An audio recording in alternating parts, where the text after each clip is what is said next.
সুপ্রিয় দর্শক, আসসালামু আলাইকুম। আশা করি সবাই ভালো আছেন। খাদ্য অধিদপ্তরের নিয়োগ পরীক্ষার প্রস্তুতিতে আপনি যদি অংশ নিচ্ছেন তাহলে এই ভিডিওটি আপনার জন্য অত্যন্ত গুরুত্বপূর্ণ। কারণ প্রথম ধাপের 9 আগস্টের পরীক্ষার পরেই শুরু হচ্ছে দ্বিতীয় ধাপের পরীক্ষা, যেখানে প্রক্রিয়াটি হবে ভিন্নভাবে। প্রথম স্লটের পরীক্ষা 9 আগস্ট, যেখানে 14টি ক্যাটাগরির প্রার্থীরা অংশ নেবেন। এই পরীক্ষা শুধুমাত্র লিখিত, তাই যারা এই ধাপে আছেন তারা প্রস্তুতি গুছিয়ে ফেলুন। কিন্তু আমাদের আজকের মূল আলোচনার বিষয় হলো দ্বিতীয় স্লটের পরীক্ষা। এই ধাপে আরও কয়েকটি গুরুত্বপূর্ণ ক্যাটাগরির পরীক্ষা অনুষ্ঠিত হবে, যেটি 2 ধাপে হবে। প্রথমে এমসিকিউ পরীক্ষা, এরপর লিখিত পরীক্ষা। বিশেষ বিষয় হলো দ্বিতীয় ধাপের এমসিকিউ পরীক্ষা হবে জেলা পর্যায়ে, অর্থাৎ নিজ নিজ জেলার কেন্দ্রে। এরপর যারা এমসিকিউতে উত্তীর্ণ হবেন তাদের লিখিত পরীক্ষা হবে ঢাকায়। এবার প্রশ্ন, এই পরীক্ষা কবে হতে পারে? খাদ্য অধিদপ্তরের সূত্র জানা গেছে দ্বিতীয় ধাপের পরীক্ষা হতে পারে আগস্টের শেষ সপ্তাহে। তবে এখানে নির্দিষ্ট তারিখ ঘোষণা করা হয়নি।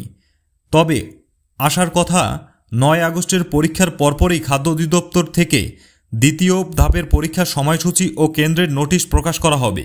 তাই আপনার যদি মনে হয় আপনি দ্বিতীয় ধাপে আছেন, এখনই সময় প্রস্তুতিকে আরও এক ধাপ এগিয়ে নেওয়ার।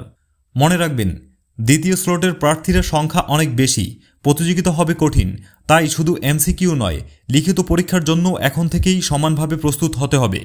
আরেকটি গুরুত্বপূর্ণ বিষয়, খাদ্য অধিদপ্তরে এবার নিয়োগ প্রক্রিয়া অত্যন্ত কঠোর। একাধিক আবেদন, ভুল তথ্য বা প্রক্সি পরীক্ষার বিরুদ্ধে তারা কড়া ব্যবস্থা নিচ্ছে। তাই সৎভাবে, নিয়ম মেনে ও নির্ভুলভাবে পরীক্ষায় অংশ নেওয়ার মানসিকতা নিয়েই প্রস্তুত হন। এই সুযোগ যারা কাজে লাগাতে পারবেন তারাই টিকবেন, আর যারা এখনও গড়িমসি করছেন তাদের জন্য সময় কিন্তু খুব কম। আপনার পরীক্ষার প্রস্তুতির সফলতা কামনা করছি। ভিডিওটি যদি উপকারে আসে তাহলে লাইক দিয়ে আমাদের উৎসাহ দিন, বন্ধুদের সঙ্গে শেয়ার করুন, আর চ্যানেলটি সাবস্ক্রাইব করতে ভুলবেন না। পরবর্তী ভিডিওতে আমরা দ্বিতীয় ধাপের পরীক্ষার সময়সূচি ও সাজেশন নিয়ে বিস্তারিত আলোচনা করব, তাই সঙ্গে থাকুন। দেখা হচ্ছে পরবর্তী ভিডিওতে। ততক্ষণ পর্যন্ত ভালো থাকুন, সুস্থ থাকুন। আল্লাহ হাফেজ।